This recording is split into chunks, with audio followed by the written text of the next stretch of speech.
Mauricio writes, I am not being entertained. Where are the You Killed It episodes, Jay Chidley Hill and at Shell Alexander? They're right here, Mauricio.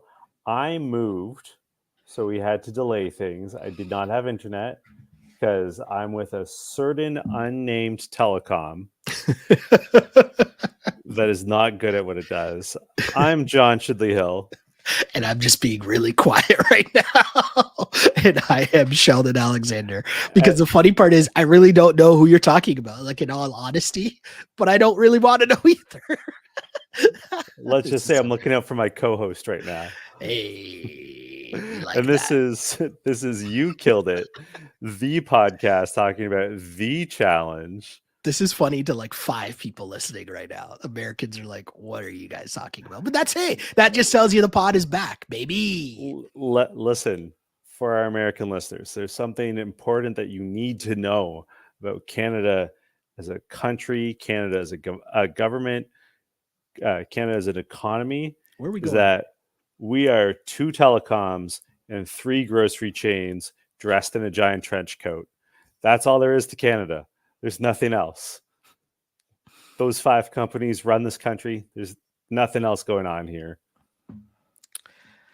Yeah. So yes, Sheldon like You Killed It podcast, the Challenge podcast, episode 258, talking about the Challenge USA season 2, episode 11. I know it's been a while since we've been with you guys, but we are here. We will catch up. Just stay on the feed. You'll see all the episodes drop accordingly, and we'll be caught up in no time on the season of the Challenge USA. How are you doing, man? Don't forget to like and subscribe and all that fun stuff. See, that's how you know when we're back. You get the ding, and then you see the pod pop up in your feed, and you're like, hey, let me catch up with the guys, hear what's going on. Should we tell people about like us actually like running into each other in real life? Yeah. Did you forget about that? You looked at me kind of weird, like you didn't know what I was talking about for a second. No, I knew exactly what you're talking about. I mean, it didn't feel like a run-in because it felt like you made it happen. Well, the ironic part of it all is like, obviously, if we thought about it, we would have known that we would have been in the same, or there's a high probability that we would be at the same place at the same time for a certain team's media day without getting into particulars. And I didn't think about it. And also too, I don't think I go every single year. Some days, like I think last year I didn't go because the Women's World Cup was going on. So I was working back at the office. But this year it was like, okay, yeah, I got some time. Let me just pop in. And like, I'm not busy on that day. I send like our reporters questions and stuff to ask the players for me and stuff. But as I was walking by like the press room, I was like, hold on, wait a second. Let me just walk in. I'm pretty sure I'm going to see someone in here that I know, and I got to say hi. And yeah, we had a moment, in front of a bunch of random media people that are probably like, what the hell is going on right now? No, they're not. I mean, I'd like to think my reputation is that I know everybody. Of course. So like, I don't think it shocks them. Mm-hmm. The other thing that I should add is that we don't really talk about this on the podcast because it's my less interesting job, but I got 2 jobs. You got 2 jobs. Thank you. I can't do that accent. I mean, I'm physically capable of it, Heyman, but was that the Living Color? Was it Heyman? The Headleys? Anyways. The 2 jobs was from Doublemint Gum, wasn't it? Oh, yeah, but I think they stole it from a old bit on a Living Color.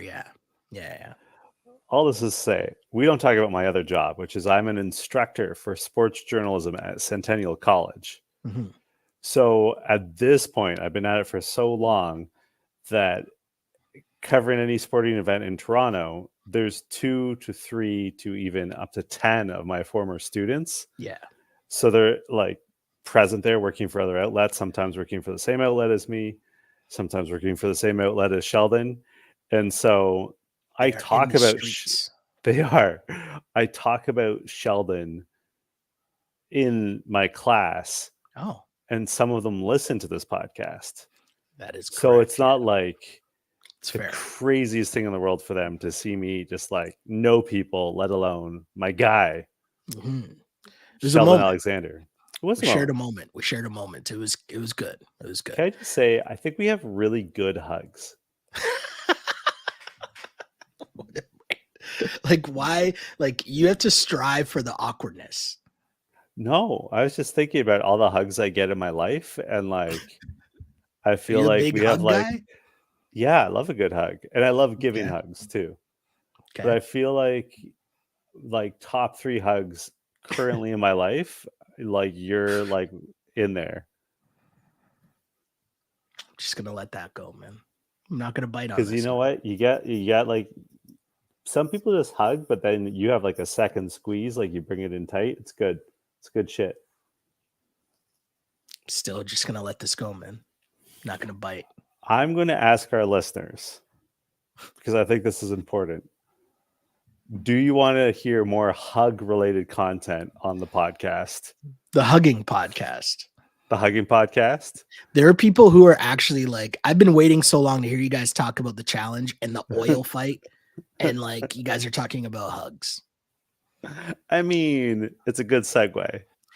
You know what I realized I missed though? Like I missed like some of the other things that would pop up on the show, like music talk. You know, there's no music talk because there's no like musical interludes. Nope. Although we did have a pretty interesting dance party, kitchen dance Oh, party in this oh, we're episode. going to talk about that. We will get there. But first, you know, everyone comes back into the house. Yeah. Chris says it's him versus the world. And then he says that he and Tyler have an anti alliance. Wouldn't that just be a rivalry? Yeah. I feel like Chris is just like in his own head at this point. And I get it, right? Like you're fighting for your life at every turn. If you don't win, which you really can't because everyone's trying to make you lose, and then you're just in the elimination, like your bags are just permanently packed if you're Chris. So I get it. You're kind of loopy, you know, you don't really know what's going on. Tyler also says that now with Alyssa gone, he's basically on his own, except he's got his, in his words, right hand man Fessel in his corner. I gotta say, if you've got Fessel in your corner, I don't think you have anyone in your corner. It might be worse than having someone in your corner. Like, didn't he learn from Chris? Right, honestly. And then the third person who maintains that they're on their own is Cassidy. Mm-hmm. And I have notes in my notes. I have questions. And one of my questions for you is, I understand how Chris wound up on his own. I understand how Tyler wound up on his own. What did Cassidy do to deserve this? She just didn't have as close of ties to anyone else in the house. So, like Michelle, if you think of the other women that are left in the house, you have the 3 survivor girls, right? They're just a crew, Michaela, Chanel, and Desi. They've been a crew since the beginning. Michelle's been bouncing back and forth between that crew and the vets. And then Tori's obviously going to be rolling with the vets. And so those are all like stronger alliances than anything that Cassidy could have formed coming into the house. Because all those other relationships I just described, they've been a relationship before this season of the challenge. Right. And if you're Cassidy, you can't win against that, no matter what. I hear what you're saying. I'm just gonna throw one like food for thought out there. Wouldn't you rather be in an alliance with Cassidy than Michelle? And I know you have Yeah. changed your opinion on Michelle, but like Cassidy seems a lot more consistent, reliable, Yeah, but I think honest. there's still value in Michelle because Michelle has ties to everyone. So Yeah. the same way that she's using you, you could be using her. Right. Whereas I don't know. And Michelle is probably a better competitor than Cassidy, I think, or at least she has more experience Mm-hmm. than Cassidy does at the show. So I think Michelle is just a more viable or valuable asset than Cassidy would be. Yeah. Yeah. I mean, I guess I see that. And I guess there is value in Michelle because, like, every good alliance needs a fall person. You know what I mean? Like, they always Yeah. need someone to throw under the bus. And, you wouldn't even have to throw Michelle under the bus. She would trip and find her way under the wheels all on her own. You know what I mean? Oh, correct. Like, she makes it too easy. For sure. I also think it's funny. Like we're getting a lot of Corey focus now. Corey and Michaela are talking. He's saying in confessional, he's trying to build his own crew of strong women, like Mhm. some sort of weird Ocean's 11, because he wants to reach the final. Corey calls home to Taylor. He's missing his kids. Classic Corey. Mhm. I just think it's funny seeing so much of him after literal weeks of the show without him being on. Correct. Yeah, just been playing his position and in the background. And I guess now that you kind of have to talk about other people because we're dwindling down in the numbers, it's going to be go time now. And I think that everyone else is so much more suited in their crews, right? Like we haven't heard much from Bananas, and that's probably on purpose because he's just laying low, knowing that that's the best way for him. Sit behind the numbers of the vets. We've never heard much about Fessy because we know what he's doing, and then the focus is on Chris. So I think Corey knows though that he is probably at the bottom of near the bottom of the alliance, right? Like him and Fessy might be cool, but he knows that like Fessy's Fessy. He's gonna have to turn on Fessy, or Fessy's gonna turn on him at some point. So it's better to have numbers beyond that. It's just an interesting point. But I will say this daily challenge. What were your thoughts just seeing that it was going to be a physical challenge, which we haven't really gotten much of this season? I thought it made for great television, and not just because they're beautiful people getting oily in wrestling like that. That scratches a lot of people's itches, regardless of gender or anyone's orientation. Like that makes for good TV on its own. Mm-hmm. But just that was like interesting, right? Like it creates a dynamic where you can see everyone basically has to put their chips on the table. Yep. It was interesting to me that even people in alliances were not being like striking a deal and being like, listen, I'll just eliminate myself or whatever. Yeah. Right. Like it was interesting to see how Because high the stakes were. It was just good TV. And like one of the things with the CBS version of the challenge is you don't see a lot of like hard hitting, violent challenges. Like, I mean, it's the PG-13 challenge. Yeah. They're typically not going to do anything where anyone gets hurt. But here we are, and like people really could have gotten hurt. Like they're kind of lucky no one did. There are some hard slams there where like people were falling hard on the ground, and I don't know what kind of padding was going on there, but that's not safe. And also, because of all the oil, it's easy for people to slip. So that's also not safe. I'm also going to call this episode Oil Royal Rumble. Great. I'm always going to sign off on a wrestling thing. I wanted to shout out. I know my audience. I'm aware. They're my audience in this instance when it comes to pro wrestling. I got to give a shout out to Michaela, who straight up did a thrust kick in the middle. Like she is straight up breaking out kickboxing moves. I thought the beginning part with the dudes, I thought it was funny because it almost looked like, a scene from a movie where there's a prison fight where they were kind of like all gathered around and like, no, you go fight them. And it was like, okay, everyone jumped Chris. Chris was out. Then it's like, okay, now Bananas, you got to go fight Tyler. Like it was just funny to watch like the coordination, and Fessy was literally doing nothing. He's just standing around watching. I thought that was really weird. But also to your point that you made earlier, what need was there for Fessy and Corey to actually fight at the end? That to me kind of shows the lack of trust between the two of them, right? Like they don't really see one of them, there's not a full trust there, because if there was, you could just throw it to the other guy knowing that, hey, we're going to have a plan. I'm going to be safe and cool.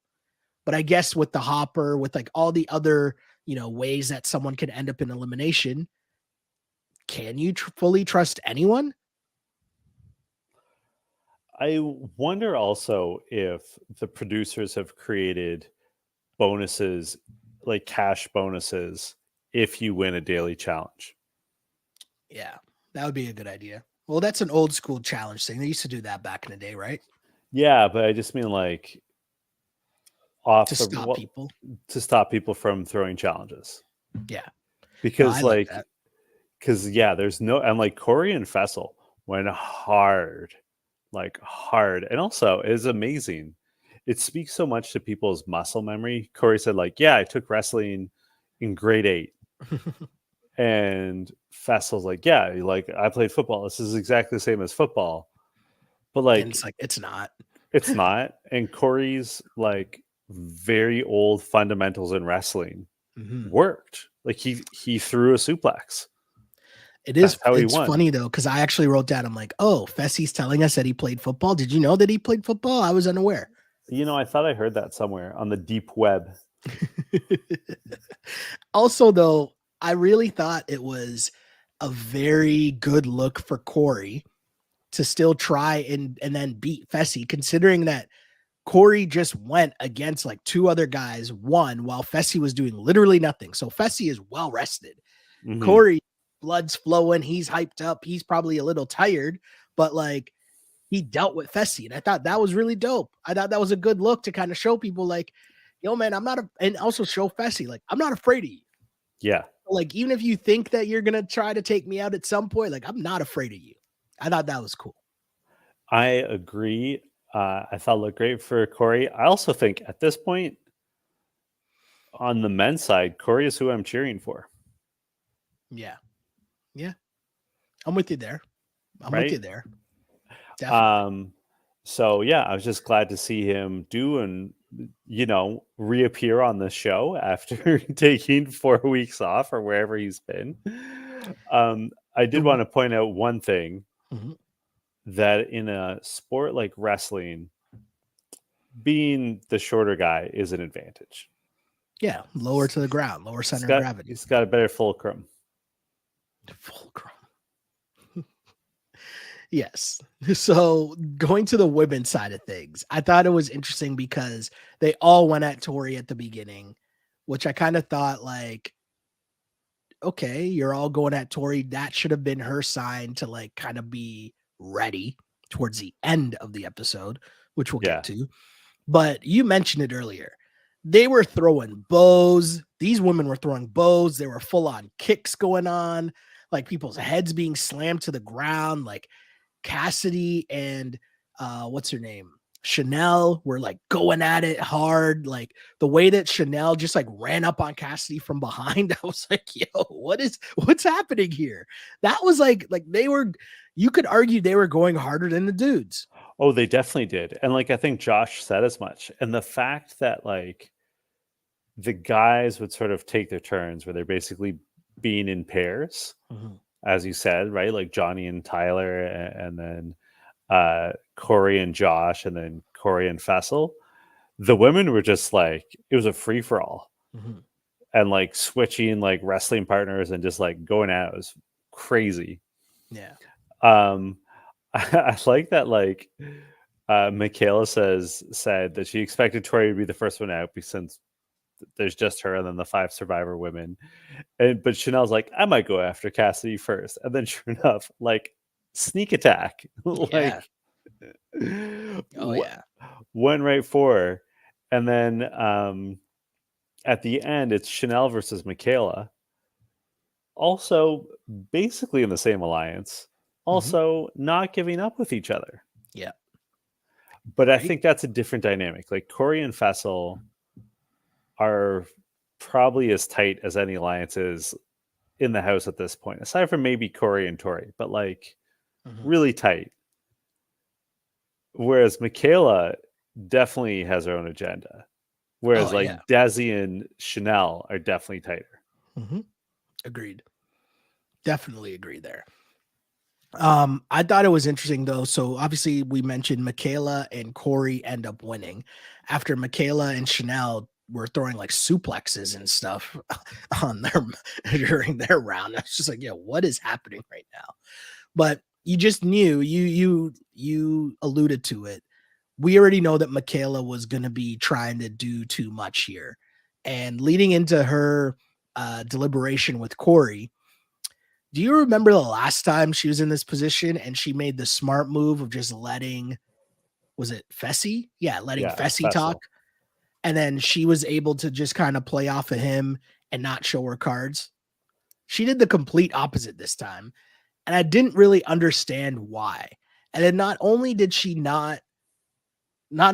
like tell Corey all of her plans, but once Corey divulged like, well, I can't do that because Tori is my like one of my number ones here, she completely just like ripped him and was Yeah. like putting him down and not even listening to him, like treating him like he was an idiot. I was glad that he called her out and saying, like, why do you keep like, because I don't agree with you, my idea is stupid. Like, that's why you're arguing with me here. Like, I thought Corey did really well in that scenario, and Michaela did another poor job to me. Like, she wasn't making any sense. She was treating Corey like he was dumb. When Corey explained that, she kept saying to him, well, how does that help your game? And he's like, I just told you how it helps my game. I've already said Cassidy's name. So why would I say someone else's name to have someone else mad at me? And she's like, but that doesn't help your game. Like, what are you talking? Like, the conversation didn't make sense. And then on top of that, her body language was so rude. Like, all of it was just weird. Am I reading this wrong, or what did you think? I had the exact same thoughts as you. We actually sort of glossed over it, but like there's a scene where Michaela is talking to Desi and Chanel, and Chanel says in confessional, oh yes, what you and I have been saying all along, gotta do less. And that's my line of the episode, do less. And Desi says to Michaela, hey, if you gun for Tori, which is Michaela's idea, if you nominate her, well then it endangers you, it endangers me and Chanel, your two closest alliance members. And if she comes back, we're also probably, and also like Tori and and the three of us have a deal with Tori, and she's honored that. Yeah. So like, what are you doing? Like, you're just blowing this up. And like, I keep, every time we have like extended screen time with Michaela, I'm reminded of something Wes said in like the first or second episode of the season, which was, Michaela is the most paranoid player I've ever played with. Yeah. And it's true. And Chanel also puts it well. Like, Michaela always wants to be proactive. Yes. And like that works for Survivor, but that doesn't work for the challenge. And I think that's the key there. Chanel articulated that perfectly, that she gets caught up in her head in terms of Michaela. Michaela is so focused, whereas the Survivor, you have to be proactive. Whereas a challenge, it is more about your numbers, and it's more about like who wins the daily challenges. And as long as your numbers are winning the daily challenges, just play it cool and you'll make the final. Like, there's no need for you to be worrying about, okay, am I going to beat Tori in a final? Like, the way that it's so unpredictable this season with the voting, the blind voting, and then the hopper, like, you just got to control your numbers and trusting in your block of numbers that you're not going to be voted in, or that you can sway the house to making it a guy's day versus a women's day. If you focus on that, you could sit back and be cooling. There's no need for you to shoot that shot against Tori. And that's the thing that didn't make sense. And even the part about the challenge, having the awareness to know that you can't bring that up to Corey. Corey's not going to want to put, like, you had to know that if you had any sense. That's the other part that made no sense to me in terms of Michaela's gameplay and strategy. Yeah, Corey and Tori are very clearly friends. Like, it's not a secret alliance. And it's not just that, like, oh yeah, they're the challenge vets. They are friends in real life. That's, he's not going to do that. But Full why stop, wouldn't she want to go after Michelle? I don't know. Because the other part I didn't understand, right, was, okay, here's a biggest flaw in the plan. Let's say you put Tori up, right? Cool. The rest of the house, you don't have the numbers to put up someone strong against Tori, because the rest of the house isn't going to go for that. So they're either going to swing it to making it a guy's day with the votes, or they're just going to put in Cassidy, who they assume that Tori can beat. Either way, you've just exposed yourself and then blown up the little alliance that you had with Tori and blown it up for no reason. Like, it's just a bad plan. Just doing too much. Doing way too much. And like, to build off of what you were saying a bit earlier, the move is clearly put up Cassidy and then go to Corey and be like, listen, but like make Corey think it's his idea, because like Cassidy was who was on his lips, and be like, you know what? Like, yeah, we should nominate Cassidy, and then like let's get the house to put up Michelle. Mm-hmm. Yeah. There you go. All this season boils down to is if you win the daily challenge, try to create a scenario where two people who are not in your alliance are in an elimination against each other. Exactly. I gotta say, this is something that drives me crazy about Big Brother. I haven't watched Big Brother in a few seasons, but they always overcomplicated things. Where like they're like, yeah, we're going to backdoor this person, we're going to backdoor that person. Nah, fam. Just like vote in two people who you're not in an alliance with. Simple.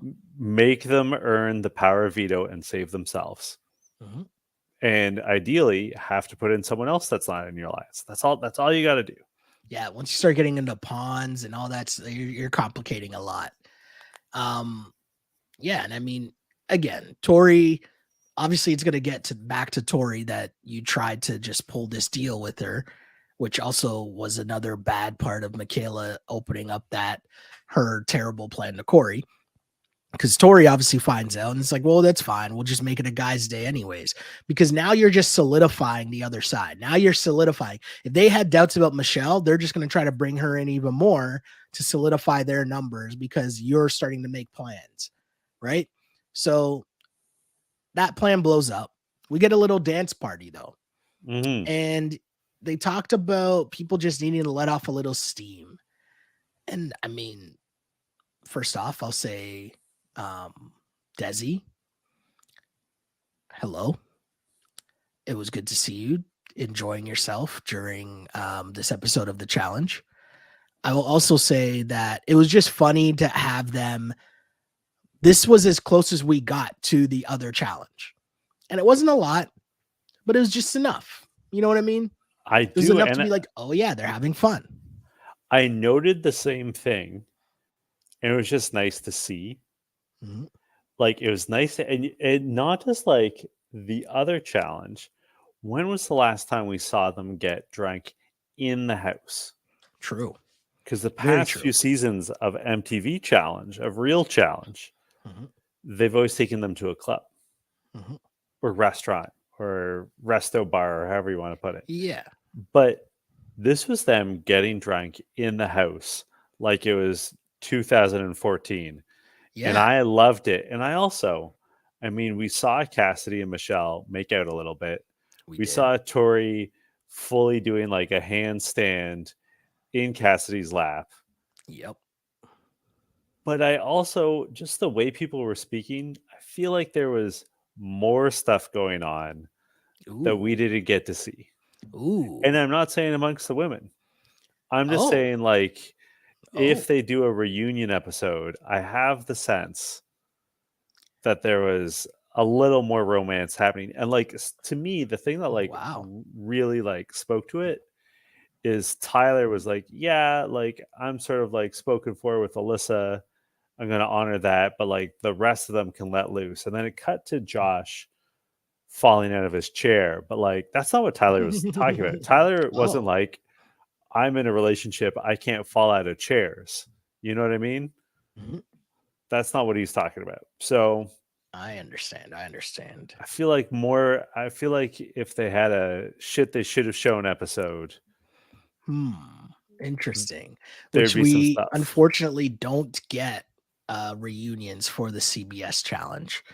But I feel like our loyal listeners in English, I know our loyal listeners will send us in any info that they've come across on other pods where people like to go and goss, and bring us back the hot goss. So we'll appreciate that because it was good to see a party. Always good to see a party. It was also good to see, just for the drama standpoint, Michaela still trying to rally everyone to try and get Tori into the elimination. And it's funny because I wrote down to try to get Tori out, but that's not even the plan because you're not getting someone out. You're just trying to make her have the most balls in the hopper, which again, is a terrible plan because people can tell you whatever they want to your face, and then do the complete opposite behind. So she thinks that she has her other two survivor girls in terms of Desi and Chanel. She goes and gets Chris, who obviously is just going to jump on whatever side might save him. And then she goes and gets Michelle. The problem with this plan is she didn't count the other numbers on the other side of the house, which seems like a pretty important part of this plan that she should have thought about before trying to execute this plan. Because you know who did count the other numbers on the other side of the house? Michelle. It's just like, yo, Michaela, what are you doing? Like, what are you doing? Your plan already failed once, and now this is your last ditch effort. And you think that Michelle is going to trust you. Why would Michelle trust you? Like, it just made no sense. It's such a bad, poorly considered plan. And meanwhile, and like it's funny because like she's working, like she's put thought into this. She's talking to people. Meanwhile, literally at the party, as they're dancing and drinking and having a good time, Corey, Fessel, Josh, and Johnny Bananas like go outside probably for a sneaky dart and are like, hey, like we should all vote for Chris, right? Yeah. And we should tell Tyler and Chris that we're voting for a woman, right? Right. Okay. Like it's like and we already know that Tori's on board. So like they've got numbers on their side. And then like it's the other part is we glossed over it though, but earlier on when Corey reveals to Tori what Michaela was saying during the deliberation, Tori says, well, let's just make it a guys week this week and then we'll reassess next week and just get Michaela out because we can't have this. Yeah. And I think that's like, above all, that's the thing there where it's like, Michaela, what are you doing? Like you already got exposed. So I'll say this. She doesn't know about that conversation, but I guess in her mind, there has to be some level of, well, my chips are on the table, so I might as well try and go all the way in at this point. I guess that's her strategy. I don't know what she's doing. Yeah, and clearly neither did she, because you put the balls in the hopper and there are only 3 votes for Tori. And obviously that's not enough. And who ends up going in? Chris, who got 6 votes. Yeah. So the 4 challenge guys that we already mentioned, Tori, Michelle. Yep. And Desi figures out immediately who flipped, but like it's also not like shocking. Like Michelle's been pretty transparent about who she's backing. The elimination is something called barrel tag, which in TJ's words is a good old-fashioned game of tag. The wrinkle is that they stand on an oil drum, and there's an oil drum beside their oil drum, and they have to move the barrels around standing on top of them to like get around the pit. And they take turns being it.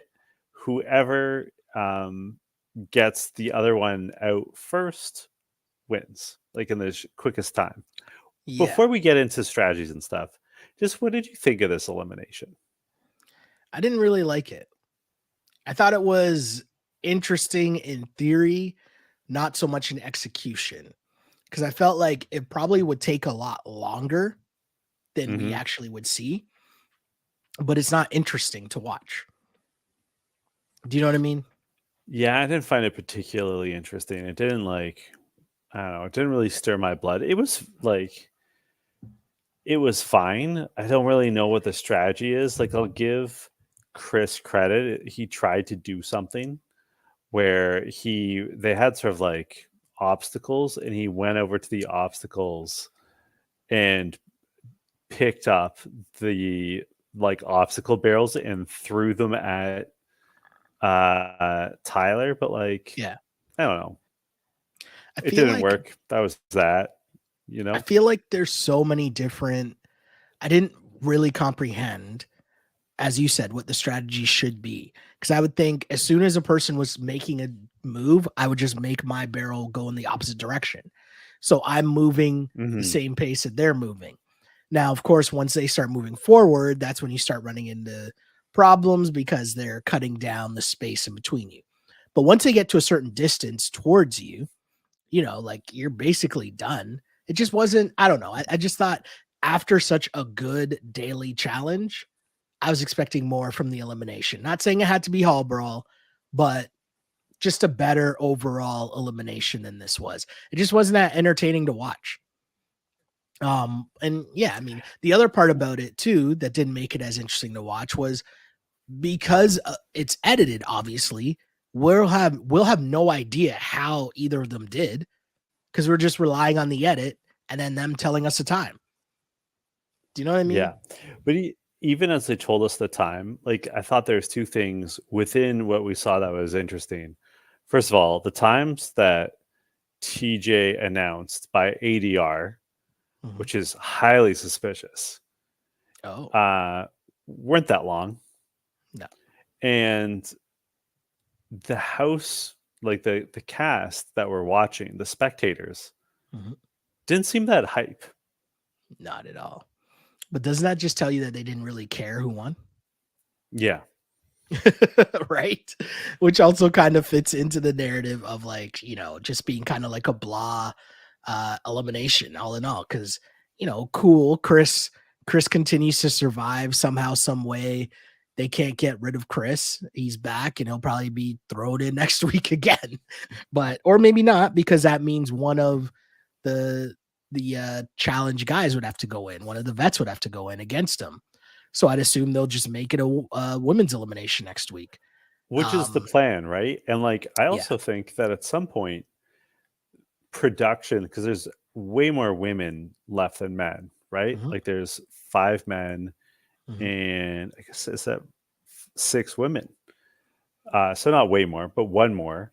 Yeah. So like production's gonna do something to skew it towards a women's double elimination or something at some point, right? Mhm. Like they got to keep the numbers even ahead of the finale. Yeah. So, um, but yeah, it's the one thing I'll say, like you already said it, Chris won. Is he rookie of the year? At a certain point, we got to start giving Chris credit. I mean, my guy has survived and he's been on the chopping block for weeks and weeks now with no alliance. And so he just continuously gets thrown in. Now, there was a point in time where it was self inflicted, like he's made bad choices in terms of trusting Fessy. But at the end of the day, my guy's still surviving. You got to give him some credit. Who has the best elimination record? Was it Killa Cam that came in and just kept Yeah, winning she went five eliminations? and zero. Right? There's a season as well where Wes uh, kept winning in elimination. I I want to feel like say it's like Tori did that once too, right? When her rookie year, I feel like she won a bunch of eliminations. yeah, and Sarah Rice did it one year. There's one year where there's like 3 teams. I feel like it was like the Ruins tour or something, Okay. and she kept like putting in solid performances. And then also, I'm blanking on the season. Fresh Meat 2, the Okay. only season in Canada. Kenny and Laurel were partners, and they kept going in, but not to the extent of like 4 or 5 times. They went in like twice or 3 times. But I got you. I got you. Okay. Okay. Well, yeah. I mean, Chris wins. Tyler's going home. Chris keeps winning. Got to give him a lot of credit. And yeah, I mean, I'm going to say, I know you didn't ask me the question yet, but I think Chris is the MVP of this episode I because was you here's the finish your thing. thought. Here's the reason why I think Chris is the MVP of the episode. Clearly, by the fact that he had 5 guys try to jump him in the oil wrestle, right? He held his own for a bit. He hung around and he had no chance at winning, like literally 0% chance of winning.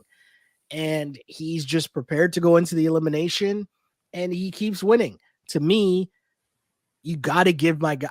The reason I'm giving him this is because it's me admitting that I have to give my guy some credit for the performance that he's done in terms of staying in this game despite everybody trying to get him out week in, week out. That's why I'm Well, making Chris my MVP for this episode. I don't have to admit shit because Corey's my MVP of the episode. You know, I Okay. think for all the reasons we already discussed, the fact that he beat Fassel basically one-on-one, that was, I think, a key win. You know, I think he might have been in a little bit of trouble if he did not win. Stood up for Tori, put events in motion to protect what's left of the Challenge Alliance. I think it was just a big W for Corey. And also, hey, he got screen time this episode. So like that's a W for our guy. Tough for me to argue that. I can't argue that at all. Where can the good people find you on social media? Well, you know, John, you can find me on Twitter, or the app formerly known as Twitter, at Shell Alexander, and on Instagram at Sheldon Alexander. And don't forget to like and subscribe to the pod wherever you get your podcast. Bless us with a like, a share, a retweet, all that other fun stuff. Costs you nothing. It's free, and it helps you support our guys, which is us. Did I say that correctly? I don't think so, but it's late. I'm tired. You know what I mean. Where can people find you? You can find me on Twitter. Sorry, on X. No. Let me rephrase that. You can find me on social media at J Chidley Hill. And until next week, or next episode, I should say, this was You Killed It. When is next episode? You Killed It.